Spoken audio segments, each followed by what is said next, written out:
बिस्मिल्लाहिर्रहमानिर्रहीम। Dear students, आज जो हम टॉपिक डिस्कस करने वाले हैं वो है कॉम्प्लेक्स नंबर्स। ठीक है, today we will talk about on the complex number. Today we will learn about the complex number. That what is the origination of complex number, what is mean by imaginary number, what is mean by complex number, and some terminologies related to complex number, for example conjugacy of complex number, and then we will go towards the algebra of complex number as well. ठीक है, सबसे पहले तो complex number में एक जो चीज़ आ जाती है वो है imaginary number. The very first thing जो आ जाती है इमेजनरी नंबर्स। ठीक है, कि इमेजनरी नंबर्स क्या है, ये कहाँ से आए हैं और इसको हम कैसे यूटिलाइज करेंगे। ठीक है, अच्छा, सबसे पहले तो इसका डिफिनीशन मैं आपको बता रहा हूँ कि a number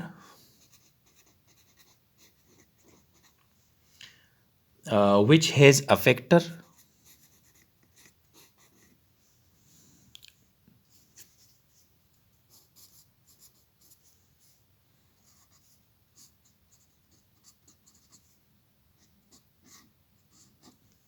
which has a factor -1 square root, या ये चीज़ जो है ना, इसको हम एक नाम देते हैं, इसको हम आयोटा बोलते हैं।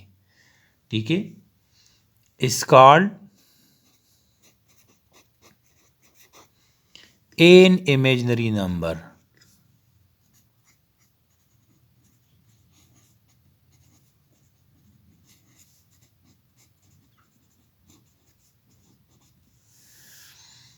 एक ऐसा नंबर जो कि उसमें -1 स्क्वायर रूट मौजूद हो, तो उसको हम फिर इमेजनरी नंबर कहते हैं।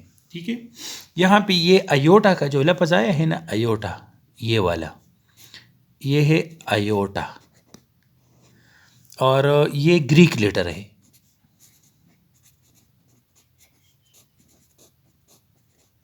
It is a Greek letter. ठीक है, फॉर एग्ज़ाम्पल यहाँ पे मैं एक लफ्ज़ लिखूँ, यहाँ पे 2 अयोटा और -3 iota, 5 square root iota, -3 square root. तो इसको हम फिर इस अंदाज से लिख सकते हैं, -1 मल्टीप्लाई बाई 3, तो -1 स्क्वायर रूट अंदर आ गया, यानी ये चीज़ और ये चीज़, ये तीनों एक चीज़, एक जैसे हैं। ठीक है, अच्छा, ये कॉम्प्लेक्स नंबर आ गया कहाँ से, मतलब ये तो मतलब इसकी ओरिजिनेशन कहाँ से है। तो इसके लिए फॉर एग्ज़ाम्पल मैं आपको एक एग्ज़ाम्पल दे रहा हूँ, जस्ट एक जनरल एग्ज़ाम्पल है। फॉर एग्ज़ाम्पल हम यहाँ पे लेके x² + 4 = 0, या x² + 5 = 0। तो ऐसे टाइप के इक्वेशन का जो सलूशन है उसको फाइंड करने के लिए हमें क्या करते हैं, हम x² को इस साइड पे छोड़ देते हैं और 4 को इस साइड पे ले आते हैं, तो ये बन जाता है x² = -4। तो अब दोनों साइड पे आप जब स्क्वायर रूट लेते हो ना, दोनों साइड पे, फॉर एग्जांपल यहाँ पे आप इस अभी स्क्वायर रूट लेते हो, x² square root = -4 whole square root, तो ये तो इसके साथ कैंसिल होगा। लेकिन अब -4 का स्क्वायर रूट तो हम नहीं निकाल सकते ना, तो इसमें इसको हम इस अंदाज से लिख सकते हैं, -1 मल्टीप्लाई बाई 4 लिख सकते हैं ना, तो इसको हम इस तरह लिख सकते हैं। तो फिर यहाँ पे ये -1 हम अलग लिख सकते हैं और ये 4 को हम अलग लिख सकते हैं। ठीक है, तो अब यहाँ पे ये जो चीज़ है -1, तो -1 को इसने अयोटा का नाम दिया है, स्क्वायर रूट को, और ये 4 जो है इससे आ जाता है 2, तो +-2 अयोटा। तो इसका जो सलूशन होगा वो है +-2 अयोटा। तो ये अयोटा का जो ओरिजिनेशन है ये इस टाइप के इक्वेशन के सलूशन से आया है।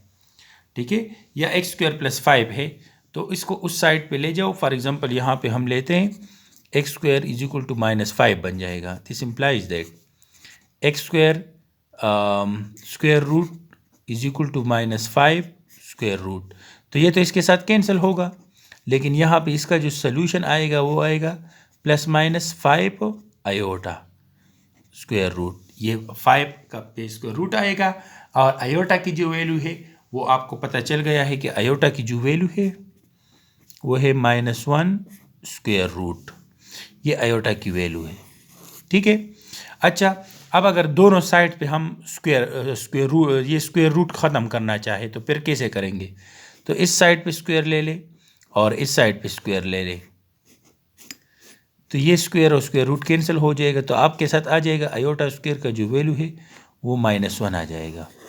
तो ये दो बातें आप याद रखें कि iota square is equal to -1 की बराबर होती है, और आयोटा की जो वैल्यू है वो -1 स्क्वायर रूट की बराबर है। और ये आया कहाँ से? इसके लिए दो एग्जाम्पल जो मैंने दिए हैं ना, there are a lot of example from which we can prove that how the origination of complex number come, ठीक है, कि कॉम्प्लेक्स नंबर कहाँ से आया है। अच्छा, तो ये इमेजनरी नंबर इसको कहते हैं, ठीक है। These are imaginary numbers. For example यहाँ पे मैं एक लिख दूँ कि अगर -4 लिख दूँ और इस पे स्क्वायर रूट ले लूँ, तो ये एक इमेजनरी नंबर है। क्या नंबर है? इमेजनरी नंबर है। यानी ऐसा नंबर है ना, तस्वुराती नंबर इसको कहते हैं,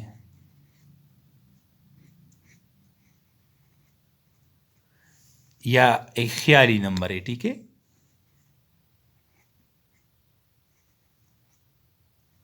ये एक ख्याली नंबर है या तस्वुराती नंबर है, ठीक है। मतलब ये इस तरह के एक इमेजनरी का आपको पता है, ये कि उर्दू में मैंने इसलिए लिखा है ताकि आपका क्लियर हो जाए, ठीक है। अच्छा, नेक्स्ट इस तरह है कि ये तो आपको पता होनी चाहिए कि एक होता है set of real numbers, set of real numbers, इसमें तमाम आ जाते हैं। सेट ऑफ इंटीजर भी इसमें आ जाता है, सेट ऑफ नेचुरल नंबर भी इसमें आ जाता है, और सेट ऑफ रैशनल नंबर भी इसमें आ जाते हैं, सेट ऑफ इर्रेशनल नंबर भी इसमें आ जाते हैं, ठीक है। सेट ऑफ प्राइम नंबर्स भी इसमें आ जाते हैं। यानी वो तमाम नंबर्स, जितने नंबर आपको दिख रहे हैं, मतलब जितने भी आप सोच सकते हैं, पॉजिटिव इंटीजर, नेगेटिव इंटीजर, यानी ये जी को फिर फर्दर हम यहाँ पे होल नंबर जो होते हैं, और यानी Z+ या Z-, ये तमाम के तमाम जो है ना, ये R के बच्चे हैं, ठीक है, ये R से निकले हुए। लेकिन सबसे बड़ा जो सेट है ना, वो है कॉम्प्लेक्स नंबर, और इसको इससे हम डिनोट करते हैं, ठीक है ना, कॉम्प्लेक्स नंबर। ये R जो है फिर ये कॉम्प्लेक्स नंबर में लाई करता है, यानी R is the subset of complex number, ठीक है। यानी सबसे बड़ा जो सेट हमारे साथ आ गया दुनिया में वो है कॉम्प्लेक्स नंबर सेट। तमाम के तमाम नंबर ये कॉम्प्लेक्स नंबर में आ सकते हैं। फॉर एग्जांपल यहाँ पे अब हम आगे जा रहे हैं तो आपको अंदाज़ा हो जाएगा कि हर एक नंबर को, ये जो तमाम नंबर्स हैं ना, प्राइम नंबर्स और irrational number, rational number, integer, positive integer, negative integer, whole number, natural number, ये तमाम के तमाम नंबर्स हम in the form of complex number लिख सकते हैं, ठीक है। अच्छा, अब कॉम्प्लेक्स नंबर का डिफिनीशन क्या है, तो वो मैं सिंपल आपको बता रहा हूँ, ठीक है। कॉम्प्लेक्स नंबर का जो डिफिनीशन है, अब हम उस पे जा रहे हैं। कॉम्प्लेक्स नंबर में ऐसा होता है कि इसमें एक दो पार्ट्स होते हैं।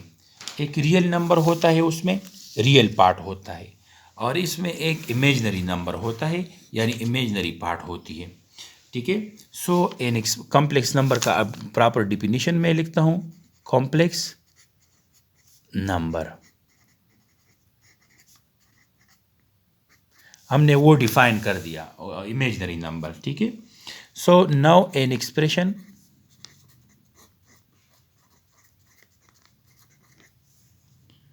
which consists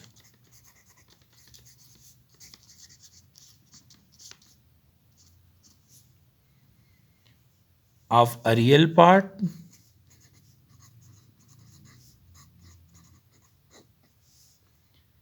and imaginary part.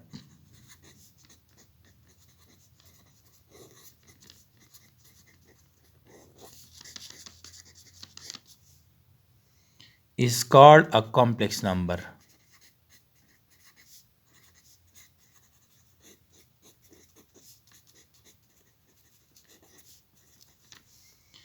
यानी और इसका जो नोटेशन है ना, नोटेशन इसको हम जी से डिनोट करते हैं, कैपिटल जी से, ठीक है ना। ये जो जी है इसको हम डिनोट करते हैं। और जनरल जो आपके साथ कॉम्प्लेक्स नंबर है,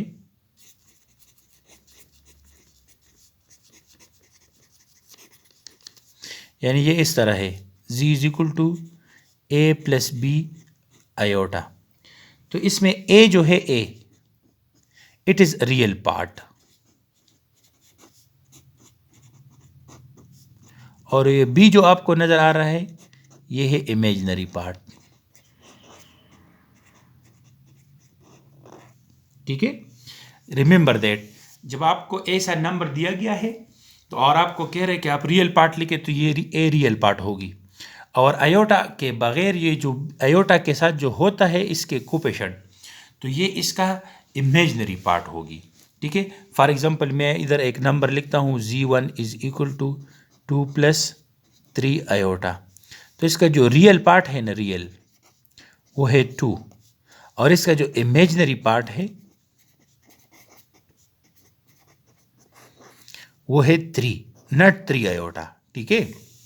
सिंपल 3 आपने लिखना है, ये बात आपने याद रखनी है। अच्छा, different types of complex number are there. For example यहाँ पे एक नंबर आप कंसिडर करते हैं, z2 इज इक्वल टू 5² और +3 अयोटा। तो अब आपके साथ ये भी एक कॉम्प्लेक्स नंबर है, ठीक है। या ये जो नंबर मैं कंसिडर करता हूँ, for example z3 is equal to 2² + 5² iota. तो ये भी एक कॉम्प्लेक्स नंबर है, इसमें रियल और इमेजिनरी पार्ट्स इन्वॉल्व है, ठीक है। These are the complex numbers.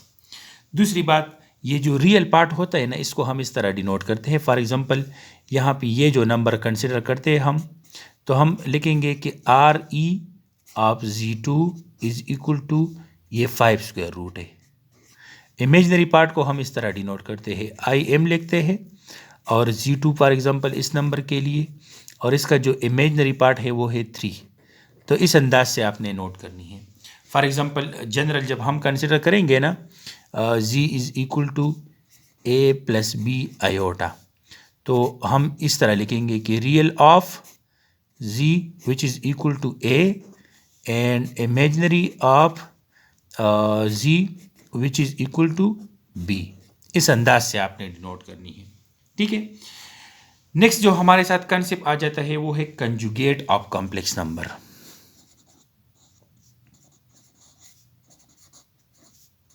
Conjugate of complex number, ठीक है। इसका क्या मतलब है? फॉर एग्जांपल आपके साथ एक कॉम्प्लेक्स नंबर है z is equal to a + b iota, ठीक है। तो फिर कंजुगेट जो है, कंजुगेट, तो इसको हम डिनोट करेंगे देन, यहां पे आप लिखें then conjugate of z is denoted by, इसको हम z बार से डिनोट करते हैं। और z बार का मतलब क्या है? यानी ये इस तरह है, z is equal to z bar is equal to a + b iota, इसके ऊपर भी बार आ जाएगा। और इसका मतलब ये है कि यहाँ पे जो अयोटा होता है उससे पहले ये जो साइन है तो ये चेंज हो जाएगा, a - b अयोटा हो जाएगा। तो अब z बार जो आपके साथ है वो है a - b अयोटा। यानी इसके लिए हम एग्जाम्पल कंसिडर करते हैं। फॉर एग्जाम्पल आपके साथ एक नंबर है z is equal to 2 + 3 iota. तो z बार कैसे होगा फिर? 2 + 3 अयोटा बार, और ये फर्दर बराबर होगा 2, ये यहाँ पे प्लस है ना, तो ये बन जाएगा -3 अयोटा। इस बार का कमाल ये है यहाँ पे कि इसको अयोटा से पहले जो टर्म होता है ये इसको चेंज करता है। फॉर एग्जांपल एक नंबर मैं लेता हूँ, z1 is equal to -2 + 5² iota. तो अब जी वन बार कैसे होगा, z one bar is equal to, अब ये रिमेंबर ये जो साइन है ये चेंज नहीं होगा, ये -2 अपनी जगह पे आ जाएगा, लेकिन यहाँ पे प्लस है ना, तो ये प्लस बन जाएगा माइनस, और ये 5 स्क्वायर रूट आयोटा अपनी जगह पे आ जाएगा। तो ये था कंजुगेट ऑफ कॉम्प्लेक्स नंबर्स। ठीक है। अच्छा, नेक्स्ट हम जाते हैं कि जिस तरह हमारे साथ रियल नंबर्स होते हैं ना, कि दो नंबर्स कब बराबर होते हैं, तो यहाँ पे हम देखेंगे कि the condition for the equality of complex numbers. ठीक है, कि फॉर एग्जांपल आपके साथ दो कॉम्प्लेक्स नंबर है, तो हम कब कह सकते हैं कि ये दो नंबर आपस में बराबर है। ठीक है, तो यहाँ पे ये आप नोट करें, कंडीशन ऑफ इक्वलिटी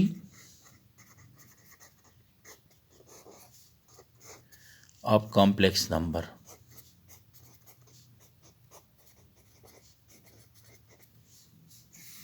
यानी दो कॉम्प्लेक्स नंबर कब बराबर होंगे।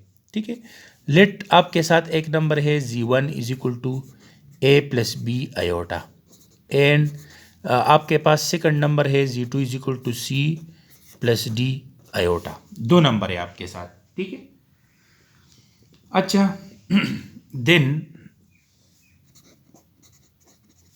z1 is equal to z2। ठीक है, फिर z1 और z2 बराबर होगी, कब बराबर होगी, तो इसके लिए हम एक कंडीशन लिखते हैं f। इसका मतलब है f and only f।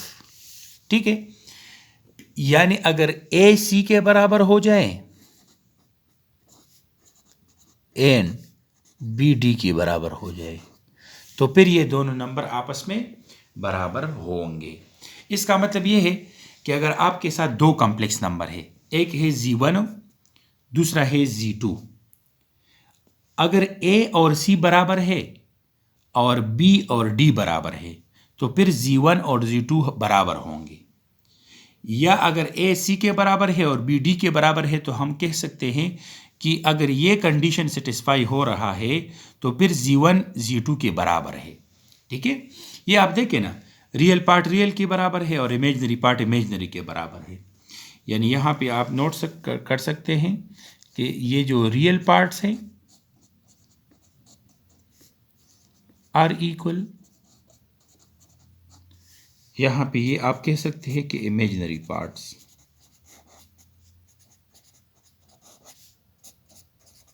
Should be equal.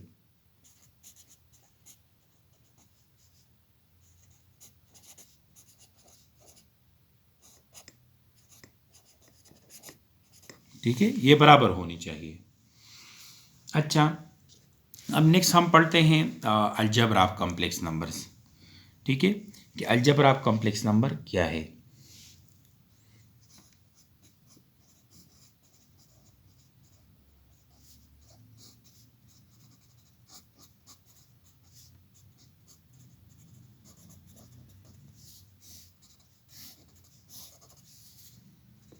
तो इसमें सबसे पहले आ जाता है एडिशन,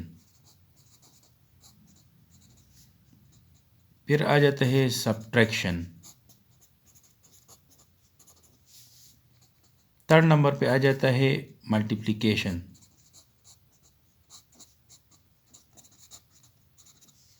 फोर्थ नंबर पे आ जाता है डिवीजन। ठीक है, ये है अलजेब्रा ऑफ कॉम्प्लेक्स नंबर। यानी इसको दो नंबर को हम ऐड कब कर सकते हैं, मल्टीप्लाई कब कर सकते हैं, और इसको हम डिवाइड कैसे करेंगे, और इसको हम सब्ट्रैक्ट एक दूसरे के साथ कैसे करेंगे। ठीक है, तो the very first thing addition of complex number.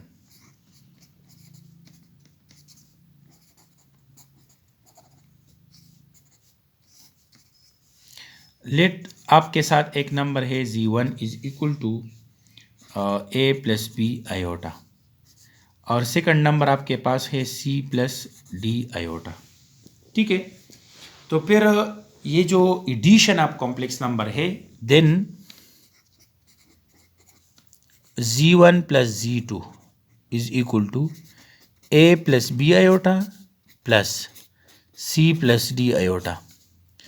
तो इसका तरीका ये है कि आप रियल पार्ट को रियल के साथ ऐड करें, तो इधर रियल पार्ट क्या है, ए है, इधर रियल पार्ट क्या है, वो सी है।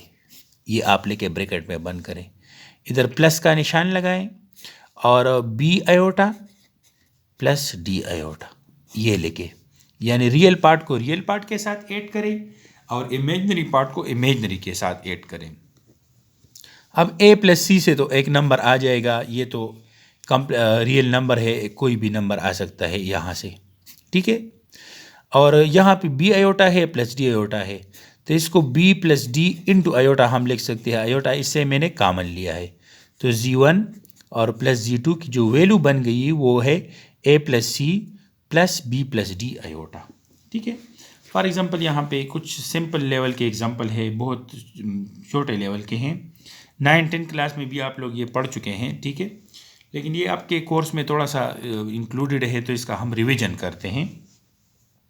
फॉर एग्ज़ाम्पल आपके साथ एक नंबर है G1 is equal to 4 plus 5 iota और दूसरा नंबर है G2 is equal to 3 plus 5 iota, और हम इसको ऐड करना चाहते हैं, ठीक है।